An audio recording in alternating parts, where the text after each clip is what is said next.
ମାନେ ୟାଡୁ ସିଆଡୁ ଦେଖେଇକି କହୁଛନ୍ତି ଲୋ ତୁ ବାହା ହେଇଗଲେ ଆଉ କେହି କିଛି କହିବେନି ହେଲା ତୁ ରାଜି ହେଇଯା ସେଇ ପିଲା ସହିତ ତୋ ବାହାଘର ଶୁଣୁ ଲୋକେ ମାନେ ଏକଥା ବି କହିବେ ମିଛଟାକୁ ସୂର୍ୟା ସୋଲିର ବାହାଘର କରୁଥିଲା ସୂର୍ୟା ସହିତ ସୋଲିର କଣ ଭିତିରିଆ ସମ୍ପର୍କ ଥିଲା ଲୋକେ କଥା ବି କହିବେ ଲୋକମାନେ କହିବା ପାଇଁ ଠିକା ନେଇଛନ୍ତି ଭଲ କଲେ କହିବେ ଖରାପ କଲେ ବି କହିବେ ଶୁଣ ଶୁଣ ମୋ କଥା ମାନ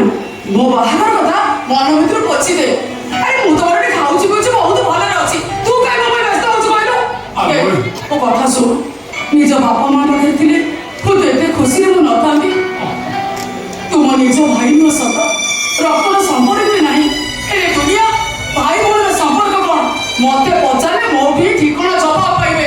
ତୋତେ ମୁଁ ହାତ ଯୋଡୁଛି ତୁ ମତେ ଆଗରୁ ତଡ଼ି ଦେନି ଆଲୋ ଏ ତୁ ପରା ଝିଅ ଜନ୍ମ ହେଇଛୁ ଲୋ ବାହା ହବାର କଣ ନିହାତି ଦରକାର ହାତିରିକା ତାର ବାପା ଘର ରହିବାର ଅଧିକାର ନାହିଁ ତୁ ଯଦି ମତେ ଆଉ ଥରେ ବାହା ହବା କଥା କହିବୁ ମୁଁ ତ ଘର ଛାଡି କୁଆଡେ ଯାଇପାରିବିନି ସିଧା ମୋ ବିଷ ପିଇ ଦେବି ମୋ ଶବକୁ ତୁ ମଶାଣି ଦେବ ଲୋ କାଇଁ